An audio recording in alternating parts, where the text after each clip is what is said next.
Hello everyone and welcome back to the Great Book of Grudges. My name is Nathan and today we're going to talk about some lore. Some very old lore and some stuff that might not be considered canon, with some stuff that actually isn't canon as it was published independently, yet might actually find its way into canon lore for Warhammer Fantasy and Warhammer the Old World. There's actually quite a bit to talk about here, so yeah, let's discuss vampires. You see, when you talk about vampires in the Warhammer Fantasy universe, we normally speak about the 5 main bloodlines. These are the Von Carsteins, the rulers of Sylvania, who almost ended up taking over the Empire on multiple counts. Then there's the Strigoi, a tragic race of vampires who are more bestial than their more fairer counterparts. Fair is still a very loose term. The Honourable Blood Dragons, who love nothing more than a good fight and to prove their worth in this world, mastering their abilities and slaying large dragons to rid themselves of the hunger that curses the vampiric races.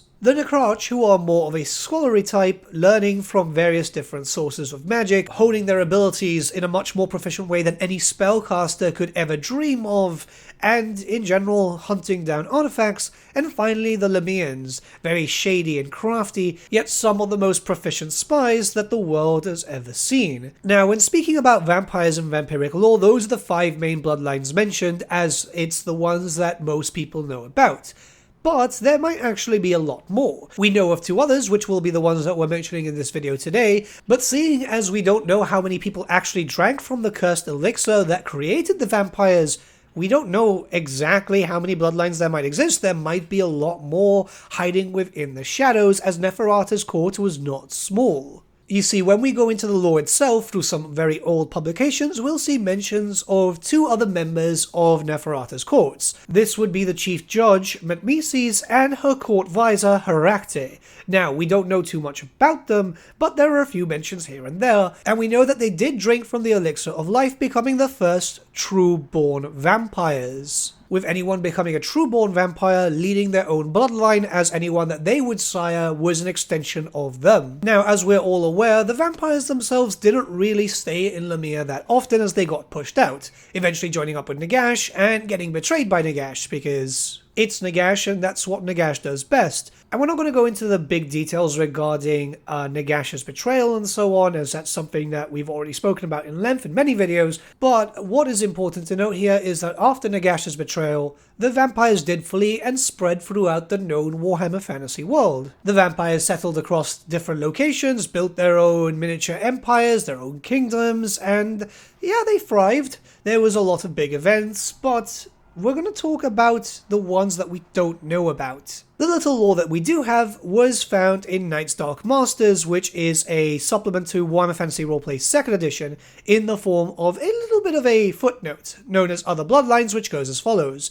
History records 2 other members of the First Children, Mahtmasi, the very fat and very corrupt Chief Justice, and Harakte, the brilliant and sinister court visor. After the betrayal of Nagash, however, they were not heard of again. Most believe they were killed by Nagash, but it is also possible they journeyed elsewhere and created their own lines. Marco Pole's writings of Cafe include legends of immortal eunuch sorcerers that drink the souls of men, and there are tales from the jungles of Ind and the Southlands about mad priests who tear out men's hearts to feed to their dark gods. Perhaps these are the children of Mahtmasi and Harakte. Perhaps one day they may pay a visit to their cousins. Rather interesting lore, because obviously it keeps it in the canon, it keeps them in a door ajar sense, which is essentially if Games Workshop wanted to do anything with them, they could easily bring them out and say, yes, the bloodline always existed, or they actually did flee this way. It depends on what way the writers wanted to go for. So why am I talking about these 2 bloodlines now? Well, obviously, there's been some confirmation that the Jade-Blooded still remain canon. This is from an interview that I did with Lore Master Sotek, which was tied to the release of Total War Warhammer 3. This was with the principal writer Andy Hall, who wrote the stuff for Warhammer 3, yet had access to the book regarding Cafe. This was the army book, essentially. Where the Jade-Blooded were confirmed to exist, and there was a little bit of a mention of Ind. Very recently too, actually, through the Las Vegas Open, there was a little bit of a questionnaire that they always do before it starts, and the Mahtmasi, which are the bloodline that belongs to Mahtmasis, were actually mentioned in a little bit of a thing for AOS. They're not a Soul Blight vampire dynasty. So clearly the name is still there, the name is still within the vaults of Games Workshop. Now with regards to canon lore, that's pretty much the majority of what we have. There's some other mentions in other army books and so on, but it's pretty much the same. However, there was a publication of something that isn't really canon as it was just really posted online, but could have some changes for the future. Steve Darlington, a writer for the Warhammer Fantasy Roleplay 2nd edition, wrote a extra document called Lost Bloodlines, a apocryphal supplement for Knight's Dark Masters, which goes into detail regarding the Jade-Blooded and the Mahtmasi. Now this document was never published by Fantasy Flight Games, who were the ones dealing with Warhammer Fantasy Roleplay back then, and obviously is not considered canon. However, it goes into detail quite heavily regarding these bloodlines.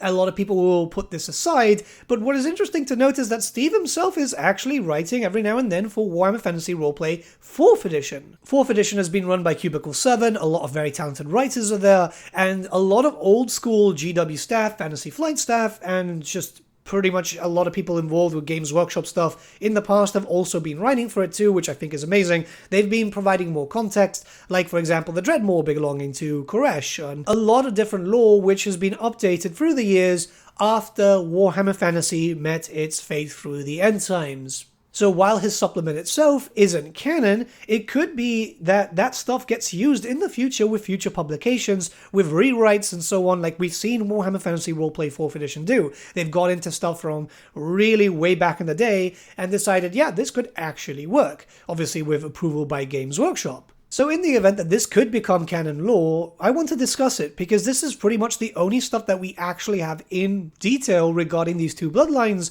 and we're all very curious about it, especially since we know it's only a matter of time until we see Jade-Blooded vampires in the Total War series. And we can make a very educated guess that some Jade-Blooded vampire stuff does feature within the Cafe Army book that we'll eventually get. Here's hoping it's not years and years down the line, because we've all been waiting for Warhammer the Old World for way too long now. So we're going to read over both entries. We'll start off with the Jade-Blooded as it's the first one, and we're just going to talk about it. Obviously, this is not canon until further notice, but we can theorize about it, right? We can talk about the possibility. So, amongst the deathless court of Lamia, there were none so opposite to the sensualist Mahtmasis as the narrow-eyed eunuch Harakte. Chief Justice and High Executioner, almost 7 feet tall and extremely thin, he would shift through the palace not unlike a gigantic spider, hunting out any betrayal or slightest whisper of sedition. His men did likewise in the streets, providing his queen with all the knowledge of the streets below and the hallways within so that she may rule from above. To the simpering Harakte, the elixir of life was just another tincture, just another drug, for he took so many to preserve his long life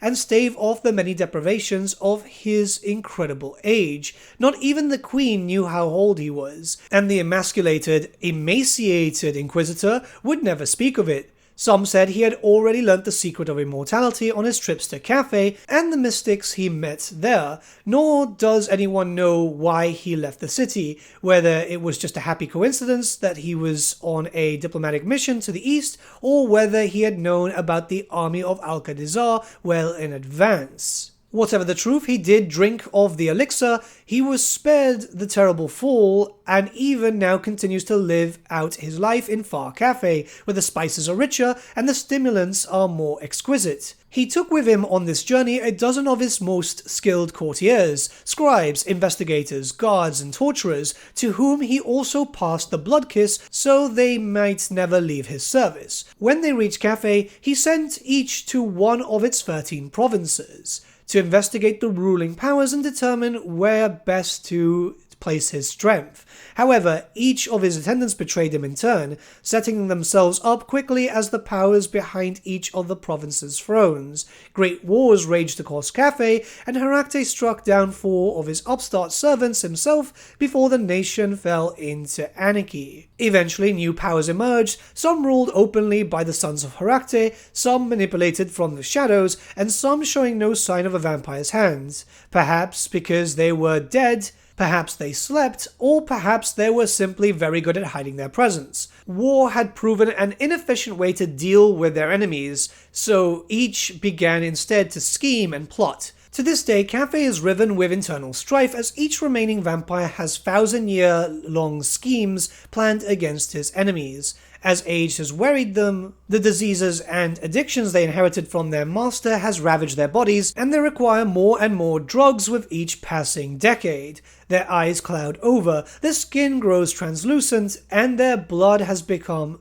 an ooze of bright green ichor. Thus it is that the few holy people who are permitted to look upon these ancient monarchs know them as the Jade-Blooded. So, right now, there's a few things that we do need to talk about before we jump into the next sections. What we do know is that most of the details regarding Herakte are true. We know he's a big lad, we know he was quite the executioner, everything like that is perfectly fine. We don't know of a vampire war within the territory of Cathay, but considering that this was so long ago, this would have been, around 1,500 years before Sigmar, it is very possible that a vampire war did happen around there. It could have been during the time that the Dragon Emperor was distracted. As we know, these distractions have happened in the past, like for example when the Monkey King took over for a while. So yeah, this is stuff that could in fact stay canon with just a few writing changes. If we go into society and outlook now, there's a few things that we need to talk about. The Jade-Blooded believe in law. Herakte himself created a very strict set of laws with 900 strictures for the city of Lemire, and he brought it with him to Cathay. These laws are just not about criminal acts, but the proper position and working of every aspect of society. All of his students adhere to it strictly and without deviation, for without law there is nothing. The art comes, therefore, in knowing the 900 scriptures so well that one may use them the most to one's advantage against others.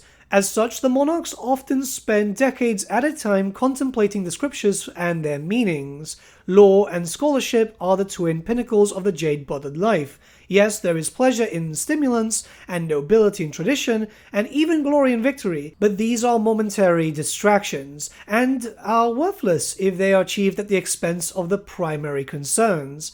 Everything has a proper time, place, and way, and such things must be observed even though the rules were designed 3 millennia ago, and are now often nonsensical or half forgotten. Tradition and history are sacrosanct to the Jade-Blooded, and to ignore anything of the past is to trample on the great history of both Cathay and the Lemirean paradise. Of course, for the monarchs, there is no sense in trying to reclaim or rebuild the city of the past. The spirit of Lemire is within them, and they build it anew in their minds each day. Each of the monarchs, however, believes that he and only he remembers the true ways of Lemire, and has the greatest mastery of the 900 scriptures. So it is they that must make war against their brethren to eradicate their sloppy, foolish ways.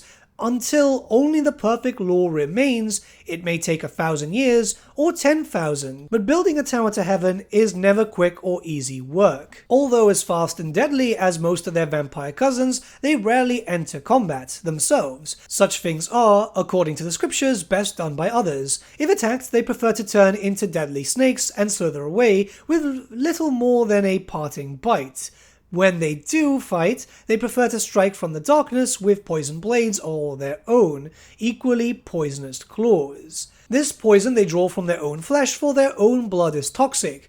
Any who strikes them finds their blade covered in fetid green fluid, and any whom they feed on are struck down by a wasting plague. To even be in their presence is to gag on the foul aroma of thick drugs and rotted flesh, and those who live through the experience remember little more than a clouded narcotic haze.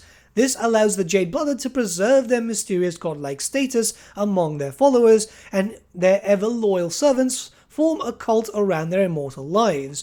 Each servant would die for his monarch, and will fight fanatically to stop any who would harm him or act against his wishes. These massive armies of zealous warriors are fleshed out with huge ranks of zombies and wights, giving each Jade-Blooded his own gigantic personal army, and the art of war is their business. So, again, this is something that we don't really know too much about, but given that what we do know is that the Jade-Blooded are still active within the territories of Cathay, it's very possible that they have their own hidden kingdoms, as it's something that happens within the Empire, Bretonia, and stuff like that. There's always vampires forming their own lands in there. Sylvania is a very good example of it, where it's an electoral state, but it could act as its own nation. That's more known, though, right? We do know of certain vampires hiding within territories, like, for example, a vampiric kingdom that exists within the lands of the Border Princes held by a Strigoi. So again, it's not out of the question that this could indeed happen. Let's read over feeding and breeding. It is forbidden for the Jade-Blooded to create new vampires, and considered unwise and unhealthy. Who, after all, needs a fresh army when there are so many already there? However, like everything that is forbidden, it does happen. Over the millennia, their numbers have very slowly but steadily increased. Still, they are the least numerous of all the bloodlines, ensuring always that their power remains completely within their conclave of perhaps but a score of extremely powerful beings. Those who do not quickly learn to master the scriptures and to watch their backs will be obliterated by their rivals within a few years. A thrall who is not a count, but after a decade or two, is not long for this world. The Jade-Blooded are typically fed by their faithful cultists who bring fresh victims as often as possible. Some of the Jade-Blooded have entirely forgotten how to kill and have their followers hold naked throats up to their mewling mouths, or slit throats with claws rather than fangs and drain the blood directly into their hookahs to mix with their opiums and spices. Most victims are drained dry. Those who survive carry what is called by the peasants the wasting death, a terrible malady that causes madness, fever, and atrophy, as the flesh dies from the outside in. Considered by the cult to be most blessed indeed, such sufferers are not prevented from stumbling back to their homes to die in agony and terror, unable to speak of the monstrous creature who suckled to them like a hungry baby. This could also be another reason why we haven't heard too much about the Jade-Blooded, to be honest, as something like this does suggest that they've gotten kinda lazy, so it is entirely possible that the drug addiction that was passed over by their sire has indeed made them lazy. And yeah, they will strike out. There might be like one or two Jade-Blooded that have more aspirations and so on, but this seems to be the general gist. When we go on to designs and stratagems, we have the following. So, besides contemplating the strictures and destroying their rivals, the Jade-Blooded have no long-term goals. Rather, destroying their rivals is an all-consuming goal, and every decision they make is part of a plan to do just that. To the humans watching, it may seem like a terrible war has begun again, and thousands slaughtered, but to the monarchs in their mountain strongholds, it is but one small move on the chessboard the size of the world, in a game as long as eternity. Betrayal and deception feed off each other like a dragon eating its own tail, and the play goes on forever. For a mortal to be part of such a game is an honor. For them to know more than a few moves and gain a glimpse of their meaning is a rare privilege that may give their pathetic life a glimmer of meaning. Or perhaps not. The ways of mortals are of little concern to the Jade-Blooded. There is only lore, there is only scholarship, there is only the game. From there, we're not really given too much. It's mostly abilities, skills, all the different stuff in case you want to use Jade-Blooded vampires in your campaigns. It's interesting to note that obviously there is some sort of information there, so like Bend Mortal Minds tells you that they're able to enthrall the humans with just pretty much their presence. They can walk as the wind, so they can actually hover above the ground for 6 feet. It is confirmed that all Jade-Blooded do suffer from the curse of vampirism, so they still need to eat and drink blood and all that type of stuff. They do suffer from blindness, which is quite interesting, but then again, the clouded eyes does really kind of hint to that. But everything we've read so far is very possible to exist in Warhammer Fantasy lore. Grand Cathay is a huge place. Seeing various different pockets, especially in the mountains, or even in some hidden locations, is entirely possible. We know that the Skaven exist there, we know that greenskins can rampage through there, there's chaos cults, so why not vampire cults? All of this makes a lot of sense, and yeah, I could see this as official canon should it ever get republished or rewritten. It is something that you can clearly see is written with Warhammer Fantasy in mind, and it's not out of the question. But now let's move on to the other bloodline and let's read through the entry. No one can be sure how many of Queen Neferata's decadent court drank from her elixir of life. What is known, however, is that the 5 first children who have taught the old world to fear are far from alone. This could also be a little bit of a hint that there might be more bloodlines. At his queen's court, Mahtmasi was known as Vizier and Grand Chancellor. His official duties involved running the queen's household and managing her treasury. For the most part, Mahtmasi did neither, preferring instead to enjoy the great pleasures on offer in the palace, and to garnish often from the royal coffers. He grew very fat and very indolent, yet still somehow managed to maintain his preternatural ability to sneak around and spy on his fellows, and his equally preternatural stamina with the ladies. It was only with the coming of Vashanesh that his corruption was exposed. Seeing the new warrior arrive and hearing his warnings, Mahtmasi did not wait to be found out, and fled immediately. His cowardice and betrayal infuriated the Dark Queen, and she sent a horde of soldiers out to find him. Lacking allies and maddened by terror of what punishments she could inflict on him, the corpulent Mahtmasi ran into the only place he could hide, the Great Desert. Not even an undead creature can survive the Devil's Anvil, and in truth, nothing did. Mahtmasi collapsed into the sand when madness could drive his body no further. And then the insects came, the dung beetles and the desert scarabs and the swamp flies. They began to devour him, but as he was immortal from the elixir, he could not die. Each day they ate more of his flesh and birthed more spawn from his rotting organs. Each day the flesh grew back anew, entwining with the insects that tunneled through him. Soon his fat was gone, and the wind and the heat stripped what the bugs did not. He became a living corpse, his flesh dried as hard as boiled leather, and his organs as much swarm as man. None could tell where man ended and insect began, but together they found a new strength, and Mahtmasi crossed the desert and found himself in Araby. Needing allies, he slaughtered a warrior tribe and made them his undead slaves. The best of them he made his children, and they inherited his decayed form, and his affinity with the great swarm. Great wings on the backs were common, and some made a horrible clicking noise instead of speech. All of them also inherited their master's ability to slink and sneak, but Mahtmasi was no longer interested in money. He would take lives, not gold, and revel in decay rather than pleasure, until all of the world was as he was. His name was strange to them, but was close to Mahtmasi, which means child of death, and thus the Mahtmasi were born. So, this is actually really curious, because he is more ghoulish than vampire from that description, and having a affinity to insects and stuff, it's something that we don't really see a lot in Warhammer Fantasy. We do hear of insects, obviously scarabs in the Tomb Kings and stuff, but this seems like, you know, scarabs, maggots, all that type of stuff is just linked into the very foundation of what the bloodline is. What perhaps is the most curious to me is the fact that he seems to stay in Araby, and we're going to keep on reading through the lore anyway, but we do have mention of vampires going to, obviously, the kingdoms of Ind, and that's where we all thought that Mahtmasi went to. So, did he go to Ind?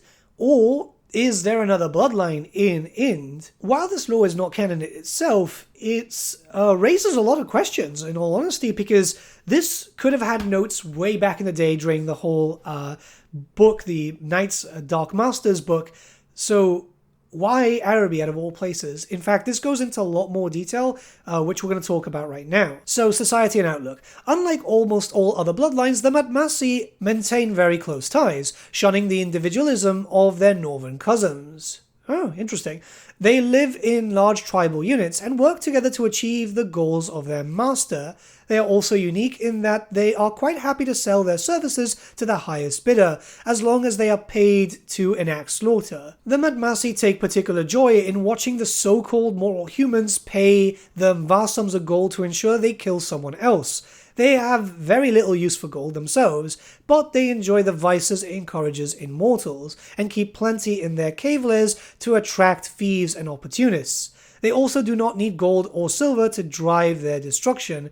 All it does is ensure the direction of their blood-dimmed tide. They are like locusts, moving from place to place, feeding off the living until there are none left, then leaving the dead to rot so they may draw the strength from the putrid ichors that arise, and the endless insects that come and infest. Amongst their tribes there is a chief-like figure, typically the strongest, oldest, and most depraved of the group. These, and all the tribesmen in turn, owe their allegiance to the venerable Mahtmasi himself, who still dwells in a cave deep in the desert, with each passing century becoming more and more one with the insect world. Some say he has made a dark pact with the Fly Lord himself, others say he intends to topple that god and take his place. Lacking any great need or ability to acquire the luxuries in life, the Mahtmasi live only for slaughter and combat. They prove their strength and then revel in the destruction and decay they leave behind. They kill without any thought or plan, and then dance among the dripping entrails, draping themselves in rotten guts, gorging themselves on cockroaches and maggots, and taking their sport in the dismembered corpses of women. Bit dark there. Then, when they are done, they move on to the next town or caravan, and then the next, and then the next. Okay, so there's a few things that are quite interesting here, right? So again, they're in Araby, but some other lore did hint that they could be found in the jungles of the Southlands. So it could be that the tribes of the Mahtmasi are just separated and going to different locations. The fact that Mahtmasi is maybe in talks with Nurgle is quite interesting, but it wouldn't be the first time that we've heard of vampires falling to chaos. There's also the theory that he is trying to topple Nurgle and become a god in his own right. Again, something that could be possible, as we know of undead who are trying to become gods in their own right once again. You know, Nagash is one of those. It could be possible that we could see, like, others, Constant Drakenfels being one. Though him being undead, or living for that matter, is a very interesting conversation that we'll have another day. But yeah, so far, it's pretty different to the other bloodlines that we've seen. The fact that they move as tribes and they're quite united is quite curious. But the framework that was done here to create a unique bloodline was definitely there. Anyways, let's move on. Let's read over feeding and breeding. Like the Strigoi, the Mahtmasi have learned to survive on the blood of creatures and the dead. This gives them an emaciated, bestial appearance, but it is necessary for their survival in the harsh, empty desert. They never know where their next blood will come from, so they waste none and take it wherever it can be found. They are certainly not above drinking the blood of their own kind, and do not have the taboo against this that other bloodlines do. That is very, very curious, because that would mean that they'd possibly go really bestial. I'm really curious about this. Let's continue. The Mahtmasi rarely breed, as their numbers are limited by their environment, and there are few who desire to join their ranks. Occasionally, however, they will take by force those braver or stronger warriors who tried to resist them, or the proud prince who thought he could dismiss the threat they represent. Okay, so far so good. This does sound quite interesting, because forced vampirism is a thing that we have heard about in lore before, so it's not completely out of the question. When we go into designs and stratagems, here's where we get a really interesting look here. The Mahtmasi are almost exclusively insane and follow the edict of their insane, godlike leader. As such, they have no great plan beyond turning the entire world into a charnel pit for them to feed in like maggots.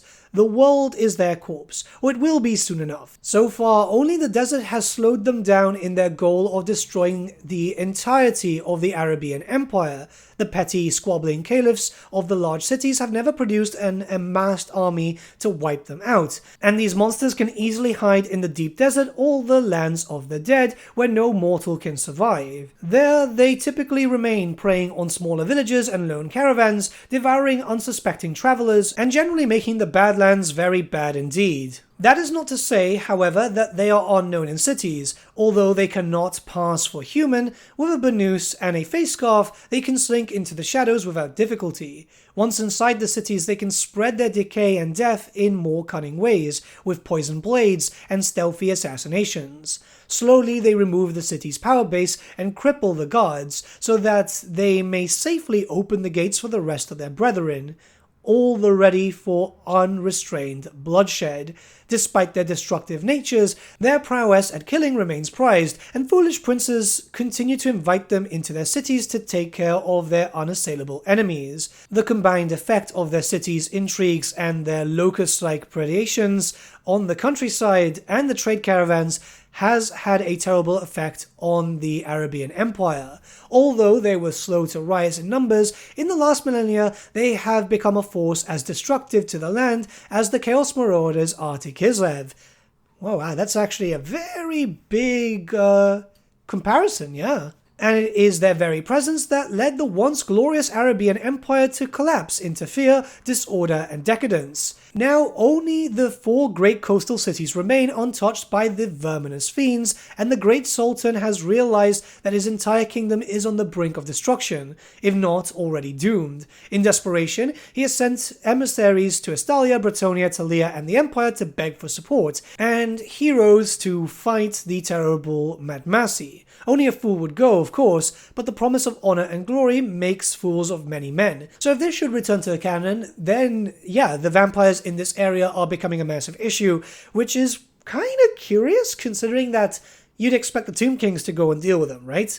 Especially Khalida, who hates vampires. If she knows there's a massive concentration of vampires, she would clearly go there to deal with it. Especially since, you know, Araby is bordering the lands of the Tomb Kings. Sure, the Tomb Kings are very separated and they don't really work together, but you would imagine that she would travel there, wouldn't she? Unless she is that distracted and trying to find Neferata, but you could suspect that Khalida could in theory trap Mahtmasi and use him as a way to draw Neferata out, as Neferata would likely want to kill Mahtmasi herself, considering that he did betray her. Again, we have some pages going into some skills and stuff. There's not too much to talk about here. We do know that they can basically turn themselves into a cloud of dust, which is pretty interesting.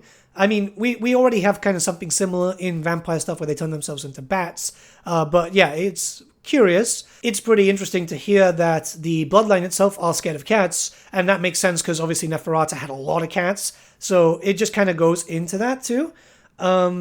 Yeah, I don't know. And that women are pretty much respected, considering that, well, it's not really respected. They were just kind of like perverts, so they don't want to harm women. They just want to use them.